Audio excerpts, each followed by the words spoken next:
Эколагаў і экалагістаў зялёных нярэдка абвінавачваюць у няшчырасці і крывадушшы. Маўляў, транслююць адны ідэі, самі жывуць па-іншаму, цалкам адрозных ад словаў. А пра людзей жа мяркуюць па іх учынках, а не абяцаннях. І гэта без уліку абставін і рэчаіснасці. Дык ці магчыма быць прынцыповым экалагістам і ці існуюць кампрамісы ў галіне аховы навакольнага асяроддзя? Размаўляем з Ірынай Сухій, чальцом рады грамадскага аб'яднання «Экадом» і мамай беларускага экалагічнага руху у праекце «Хай Ток. Інтэрв'ю наабарот».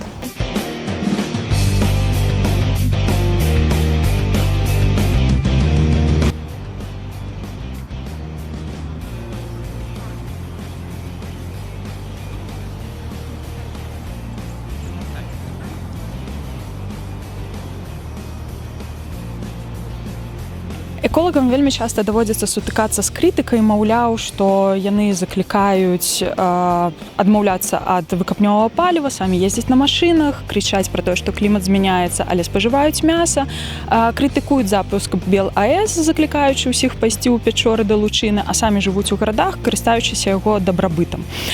Скажите, ці сапраўды эколаги кривят душою? Сразу хочется зацепиться, что не зовем мы никого в пещеры без электричества собирать грибы, ягоды в лесу и не пользоваться никакими благами человеческой цивилизации. Я думаю, что это такое очень хорошее поле для такой вот манипуляции, обесценивания того, о чем говорят, то есть экологисты, экологические активисты. На самом деле, если бы так легко можно было бы там остановить изменение климата тем, что ты перестал есть мясо, это было бы отличным решением, и можно было бы пытаться его воплотить в жизнь. Сам образ жизни, к сожалению, современного человека, и вот как бы система, в которой мы живем,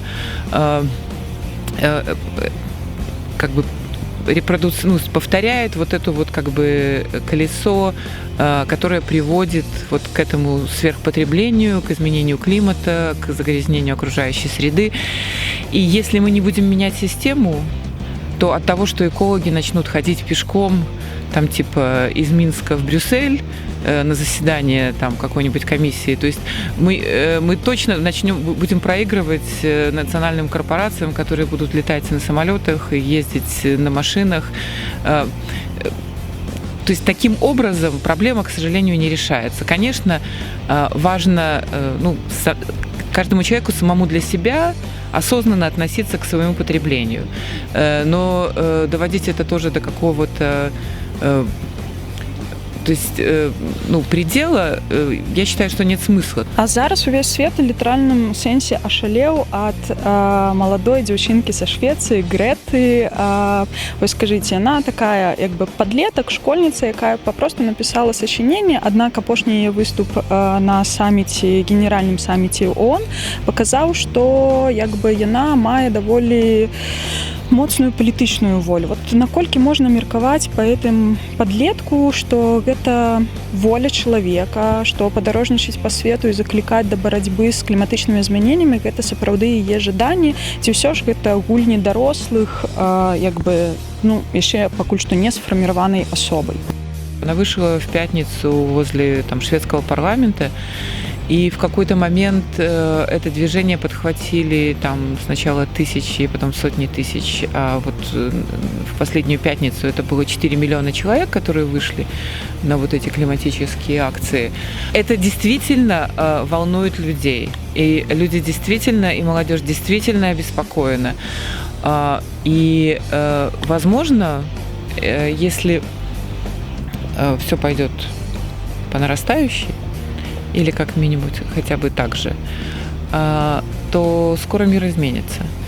Але да Грэты была яшчэ адна дзяўчынка, падлетак, якая ў 92-м годзе Северин Сузукі выступила в Ріо.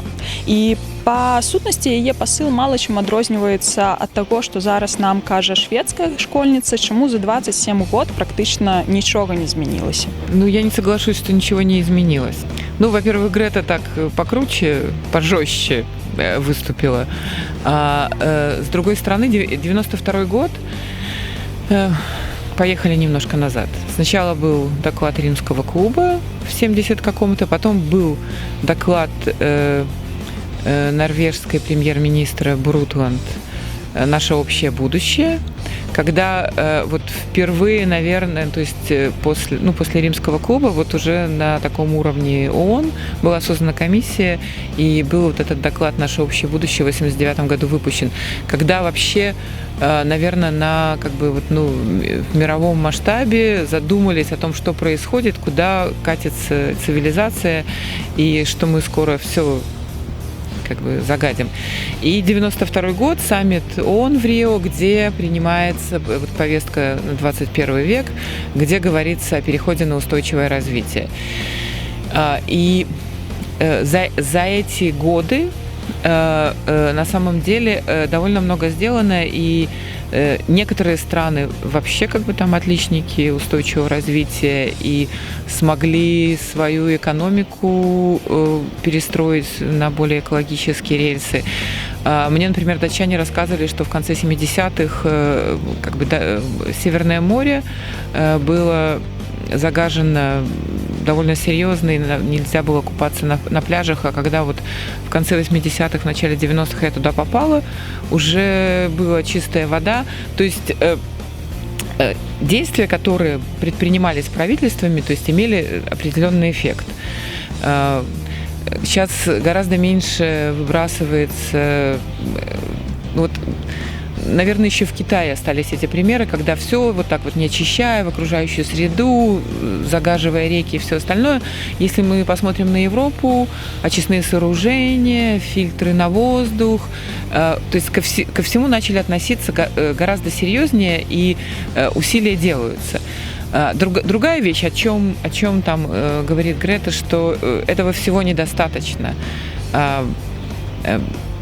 Это